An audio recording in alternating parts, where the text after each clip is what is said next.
이제 한동훈 국민의힘의 비상대책위원장이 이번에 사법농단 사건 양승태 전 대법원장 판결에 대해서 그 순발력 있는 답변을 했네요.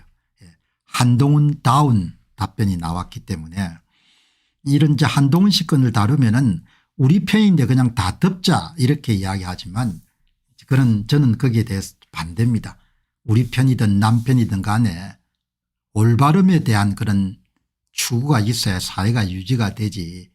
우리 편이 한 것은 다 덮고 남편이 한 것은 뭡니까 까고 그렇게 하는 건 아닌 거죠. 그리고 저한테 뭐 당신이 우파인 줄 알았더만 좌파인지 우파인지 그건 알아서 생각하시고 내한테 여러분들 당신이 우파니까 우파의 여러분들 뭐죠 어둠에는 다 덮자 그런 사람들은 공병호 TV를 볼 필요가 없는 거죠. 그거는 내가 추구하는 바가 아니니까. 나는 좌파든 우파든 관계없고 사람파에 속하니까 사람이 사람다워야 된다는 이야기니까. 여기 보시게 되면은 한동훈 씨의 답변의 가장 키포인트는 실질적으로 대법원이 의뢰한 수사다. 고로 나는 책임이 없다. 뭐 그런 식으로 해석이 되는 거죠. 실질적으로 대법원이 여러분들 의뢰한 수사라고 하더라도 47개의 범죄 혐의를 만들어낸 것은 검사들이니까. 그러니까 상당히 실망스러운 답이 돌아온 겁니다. 내가 책임지겠다 이런 종류의 이야기 안 하더라도 실질적으로 대법원이 의뢰한 수사다 이런 이야기 하면 안 되는 거죠. 대법원이 의뢰했든 의뢰하지 않았든 간에 47개의 범죄 혐의를 범죄 혐의의 행동 주체는 검사들이 47개의 범죄 혐의를 만들어서 기소한 겁니다. 이러면 한글로 주어가 있잖아요. 주어가 있고 수어가 동사가 주어가 검사들이 기소했다. 그 검사 가운데 대표 검사가 한동훈 제3차장이 기소했다. 누구를? 양승태 전 대법원장 외에 2명의 대법관을 무슨 제목으로 47개 범죄 혐의로. 그럼 행동 주체가 여러분들 책임 있는 이야기를 해야 되지 대법원이 실질적으로 의뢰했다 이렇게 이야기하면 안 되는 거죠. 그러니까 선거가 무너지니까 문장도 무너지고 언어도 무너진 겁니다. 그래서 뭐 주어도 없고 수어도 없고 그냥 다 두리뭉실 넘어가는 겁니다. 그러니까 내 이야기는 사실상 대법원이 의뢰한 거다. 사실상 대법원이 수사를 의뢰한 사건이다. 대법원이 의뢰했건 아니면 대법원에 의뢰하지 않고 인지수사건 간에 책임자는 누군가 하니까 한동훈 외에 검사들이 기소를 한 거다 말이죠. 그러니까 참 제가 여기서 참 딱한 거는 사람들이 문장을 만들면은 주어가 있고 그다음에 행동하는 수어가 있지 않습니까? 대법원이 기소를 한 건 아니잖아요. 그러니까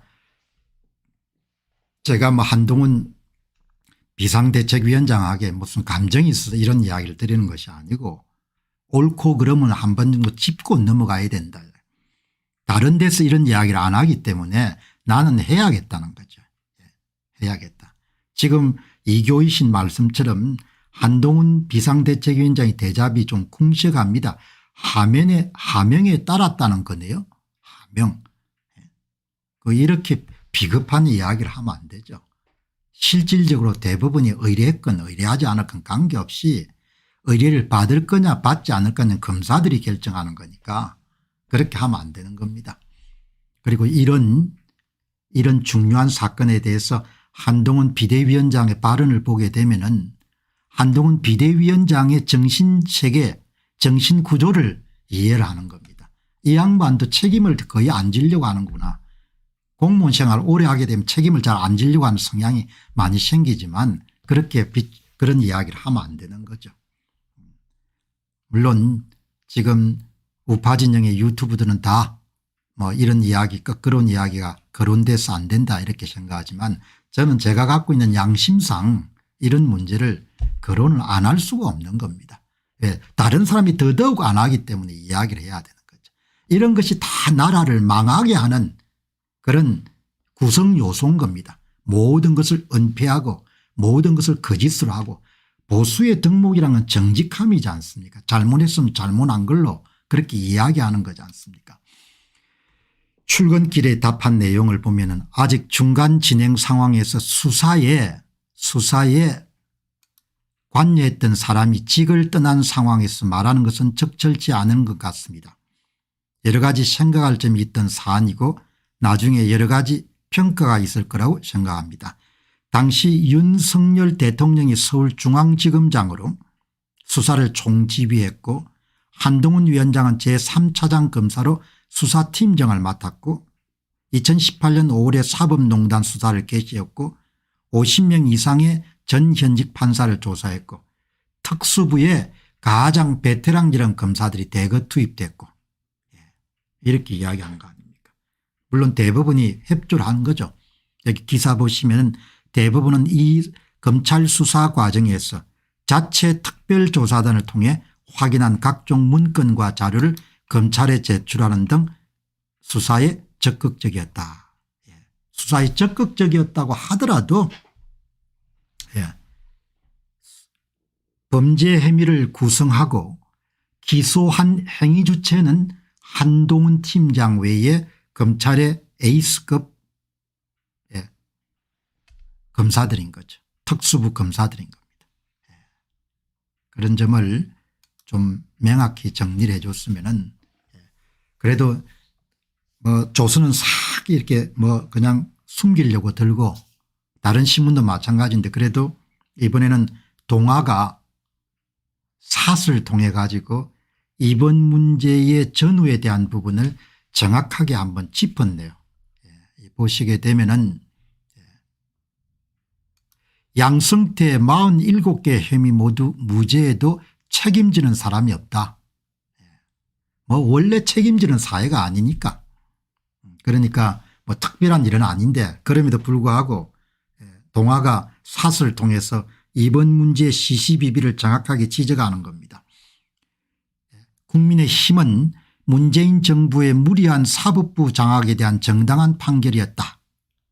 그리고 윤 대통령이 서울중앙지검장으로 수사를 지휘했고 한동훈 국힘 비상대책위원장이 서울중앙지검 3차장으로 수사팀장을 맡았던 사실에 대해서는 검찰의 역할을 충실히 했던 것이다. 그러니까 이런 것이 나는 참 못마땅한 겁니다. 그러니까 물론 공식적인 그런 답변이니까 대변을 통해서 이렇게 할 수밖에 없지만 그러니까 이놈이나 저놈이나 그놈이나 그놈이나 다 마찬가지인 겁니다. 검찰의 역할을 충실히 했던 것이다. 검찰이 사냥개처럼 역할한 게 충실한 거냐? 그렇게 이야기를 하고 싶은 겁니다. 더불어민주당은 윤석열 대통령과 한동훈 위원장이 입장을 밝히는 게 먼저다. 문재인 정부의 사법부 장악 시도에 대해서는 엉뚱한 정치적 해석을 펴는 건 타당하지 않다. 이놈들도 다 문제가 많은 겁니다. 문재인이 지시를 했으니까 여러분들 이 사법농단 수사가 시작됐지 않습니까? 문재인이 지시를 하니까 하수인이 김명수가 나섰고 김명수가 나서니까 또 다른 하수인들이 나서가 나중에 기소까지 한 거 아닙니까? 이렇게 되니까 그놈이나 그놈이나 이놈이 그놈이나 다 마찬가지인 겁니다. 선거 부정 다루는 거와 마찬가지입니다. 저지른 놈이나 덮는 놈이나 다 마찬가지인 거죠. 잘 지적했습니다. 이제 와서야 아무 일도 없었다는 듯이 지나갈 수는 없다. 책임은 한편으로는 사법부에 이른바 적폐청산을 촉구한 문재인 전 대통령이고 다른 한편으로는 애초 무리한 기소란 법원의 안팎의 비판에도 불구하고 통상적인 의견 절차와 인사평가까지 직권남용으로 몰아 기소를 강행한 검찰에 있다. 그리고 길을 터준 김명수 책임도 면할 수 없다. 사법농단 수사는 기본적으로 정치 권력과 검찰 권력이 합세해서 사법부를 희생양으로 삼아 각자의 이익을 충족시키려 한 것으로 볼 수 있다. 착하지 않습니까? 글을 쓰려면 이렇게 써야 되는 거죠. 사법농단 수사는 정치 권력과 검찰 권력이 야합해서 사법부를 희생양으로 삼은 사건이고 정치 권력 쪽에 섰던 사람은 문재인이라는 사람하고 김명수라는 사람하고 검찰 권력에 섰던 사람들은 윤석열이라는 사람하고 한동훈이라는 사람이 관여된 거지 않습니까? 가오라고 해가지고 그냥 사과해야 될 것을 그냥 넘어갈 수는 없는 겁니다. 그냥 이런 것을 이거를 뭐 다 사람들이 듣고 넘어가자 이런 쪽인데 그렇게 해서 안 되는 거죠. 그래서 나라가 망조가 되는 겁니다. 아무도 그 대법관이나 대법원장을 5년간 개패듯이 이런 패고 난 다음에 그다음에 아무도 우리는 검찰 직분을 충실히 수행했다. 뭐 이런 이야기를 하니까 기가 찬 거죠. 그렇게 하면 안 된다는 겁니다. 오늘 이 동아일보 사설은 상당히 정확하게 지적을 했습니다. 그런데 그 밑에 보니까 한 분이 더 요약 정리를 잘했네요. 선동자 문재인 일당, 추종자 김명수 일당, 실행자 윤석열과 한동훈 그리고 특수부 검사들 아닌가요? 그런데도 둘은 멀쩡하고 둘은 현직 대통령과 비상대책위원장을 맡고 있습니다. 무엇이 잘못돼도 크게 잘못되었습니다. 방조자 언론과 민주 국민당 지지자들 이래서야 미래 세대들에게 무엇을 가르칠 수 있겠습니까? 나라가 부패했다는 것은 이런 것을 두고 이야기하는 겁니다. 아이들한테 뭘 가르치겠습니까? 사기치지 말라 가르칠 수 있겠습니까? 조작하지 말라 가르칠 수 있겠습니까? 죄 없는 사람 여러분들 죄를 무작정 만들지 말라 그렇게 가르칠 수 있겠습니까? 개인을 완전히 개패듯이 패가 여러분들 명예를 실추시켜도 아무 무책임 없다고 여러분 그렇게 가르치겠습니까? 그렇게 가르칠 수 없는 거죠.